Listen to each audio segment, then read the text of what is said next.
अस्सलामुअलैकुम।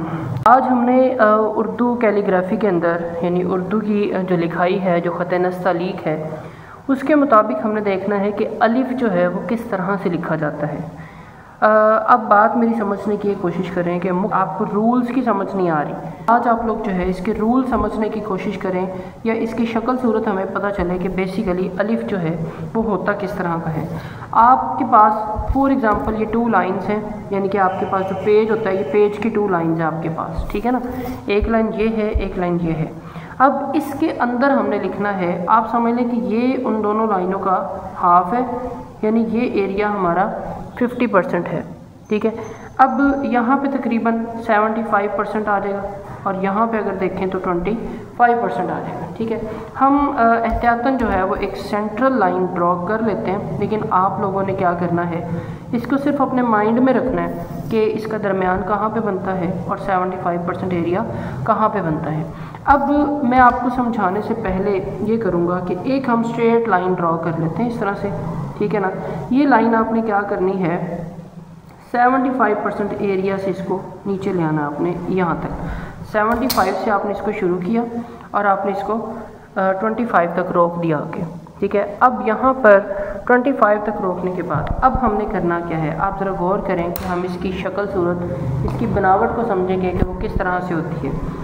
आपने एक सीधी लाइन ड्रॉ कर लेनी है। कि सबसे पहले मैं आपको बताऊंगा कि आप लोग मिस्टेक्स करते क्या हो, ठीक है। सपोज़ मैं आपको स्केल के साथ बता रहा हूँ जी, एक लाइन बच्चे यूँ सीधी ड्रॉ करते हैं, ठीक है, और दूसरी लाइन जो है वो यहाँ पे ड्रॉ कर लेते हैं, थोड़ा सा तिरछा रख के यूँ इसको नीचे तक ले जाते हैं हम। यानी कि वो कहते हैं कि फ़र्स्ट जो पार्ट है इसका, जो बारीक नोक होती है वो इस तरह से बना दी और दूसरी बारीक नोक जो है वो इस तरह से बना दी, ठीक है। ये लग तो प्यारा है, लेकिन अगर हम कहें कि इनिशियल स्टेज पर बिल्कुल पहला जो बच्चा, एक बिगिनर जो होता है, जो अभी सीख रहा होता है, उसने इसको बहुत अच्छे से बना लिया, यानी कि ये बिल्कुल इसी तरह से शुरू में होता है। अब आपने करना क्या है, इसी को मैं यहाँ पे लिखूँगा दोबारा से। लिखने के बाद इसमें हम थोड़ी सी चेंजिंग्स करेंगे। आप ज़रा गौर से देखिएगा कि ये हमारे पास वो सेंट्रल लाइन है, डॉटेड लाइन है, ठीक है। हमने क्या किया था, हमने सबसे पहले इस लाइन को यूँ सीधा ड्रॉ किया था, यहाँ पे स्टॉप किया। देन हमारे पास जो, चले मैं यहाँ से बना देता हूँ ताकि आपको नज़र आ सके।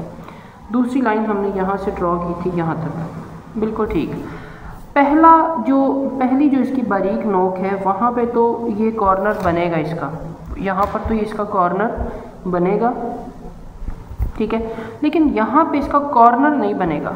ये जो हमने पहले बनाया है, ये वाला जो कॉर्नर है, ये कॉर्नर नहीं बनेगा। हमने इसको क्या करना है, आप ज़रा गौर कीजिएगा कि हमने इसको यहाँ पे मोड़ देना है। ये लाइन सीधी है, ये इस तरह से गोल कोना बनेगा और इस नोक के साथ आप आके इसको मिला देंगे। अब आप गौर कर रहे हैं यहाँ पर कि हमने यहाँ से इसको रोटेट कर दिया। आपकी लाइन ये वाली थी, ये आपकी लाइन थी, ठीक है। यहाँ पे आपने देखा कि ये गोल कोना बनेगा इसका, ये आपने इसका गोल कोना बनाया है, ठीक है। अब हम इसी चीज़ को जो है वो हम लिखते हैं एक बोर्ड मार्कर के साथ, कह लें ये चीज़। अब आप इस पे गौर कर सकते हैं कि ये शेप हमारी किस तरह की बनी है। अब ये वाली जो शेप है, ये इसकी फाइनल शेप नज़र आ रही है। अब इस शेप को आपने माइंड में रखना है। आप लिखेंगे, आपके पास कोई कलम है, कोई कट मार्कर है, तो आपने उसको किस तरह से यूज़ करना है। अब हम वो चीज़ यहाँ पे ड्रॉ करेंगे कि इसकी फ़ाइनल शेप जो है वो किस तरह से आती है। नहीं जी, अब हम कोशिश करते हैं यहाँ पर इसको बनाने की कि हमारे पास, आप क्या करें, अगर आपने डायरेक्ट कलम से लिखना है तो उसी तरह से एक लाइन लाजमी ड्रॉ कर लें ताकि आपका एक सीक्वेंस रह सके।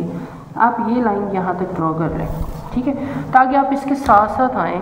यानी कि जब आप लिखने बैठेंगे तो आप यहाँ से आएंगे यूँ इस तरह से और इस लाइन के ऊपर ऊपर आप नीचे आ जाएंगे यहाँ पे, ठीक है। देखें ज़रा मैं किस तरह से लिखता हूँ।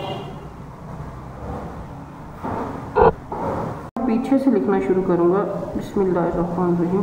पूरा कट हम यहाँ रखेंगे और इस लाइन के ऊपर ऊपर आपने आना है। इंक थोड़ी और लगा लें, ये देखें ज़रा, आपने इस लाइन के ऊपर ऊपर आना है यूँ करके,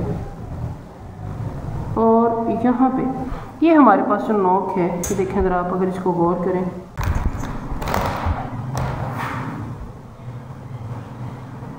ये देखें ज़रा,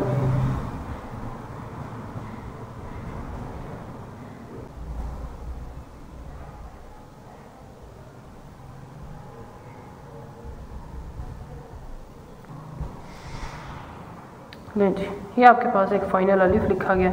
अब अलिफ की सिर्फ शेप आई, अब अलिफ का साइज़ जो है वो कितना होना चाहिए हम वो समझते हैं। ये 50% आपके पास, ये 75% और ये वाला जो है आपके पास ये 25% है। अब जब आपने कट के साथ अलिफ को लिखना है तो आपने किन चीज़ों का ख्याल रखना है, अलिफ का साइज़ क्या है। अब हम जा रहे हैं फ़ाइनल लुक की तरफ। अब फाइनल लुक में आपने गौर करना है कि हमने अलिफ जो है वो 4 कत का भी होता है ज़रूरत के मुताबिक, अदरवाइज़ नॉर्मल जो हम लिखते हैं वो 3 कत। आपकी कलम जितनी भी मोटी इसको कत कहा जाता है, इसकी जो 1 2 और ये 3। हम जब नॉर्मल लिखेंगे 3 कत का लिखेंगे, ठीक है, और कहीं ज़रूरत पड़े बड़ा लिखना पड़े तो इसको 4 कत तक आपने लेके जाना है। और जो इसकी चौड़ाई है ऊपर, वो चौड़ाई इसकी आधा कत की होती है। हम इसको लगा देते हैं यहाँ पे, ये आधा कत इसकी चौड़ाई होगी। अब ये देखें ज़रा, ये टोटल 3 कत आपके पास आते हैं। हमने यहाँ पे जो ड्रॉ किए ये क्या है 3 कत, और ये क्या है आधा कत। अब ये देखें ज़रा, हमने इसके अंदर रह के अलिफ का साइज़ देख लिया, हमने इसके अंदर रह के हमने अलिफ को ड्रॉ करना है। आप इसको बिस्मिल्लाहिर्रहमानिर्रहीम, आप इसको यहाँ पे शुरू करें और यहाँ तक आप इसको लगा लें।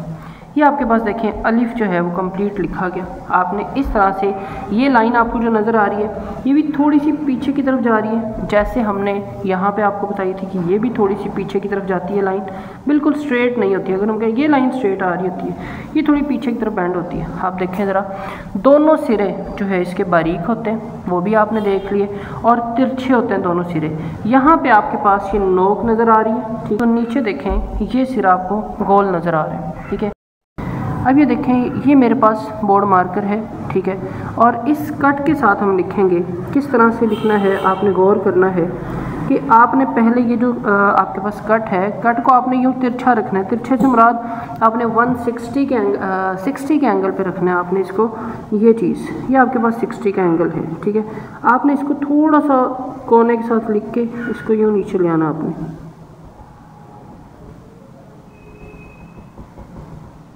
ये चीज़, ये देखें, इसका ये कोना यहाँ नोक बन गया आपके पास, और इसको आपने गोल कर देना है। और ऊपर से मोटाई थोड़ी सी ज़्यादा होती है, नीचे थोड़ी सी मोटाई कम होती है। इसमें आपको ये चीज़ वाज़िह नज़र आ रही है, ठीक है। यानी कि आपने इसको लिखना स्ट्रेट ही है, ये चीज़। इस तरह से अब आप प्रैक्टिस करें अपने पास। अगर इसी अलिफ को मैं थोड़ा सा मोटा लिखने की कोशिश करूं तो मुझे इस कट को 60 से तकरीबन 45 पे ले जाना है, ये चीज़।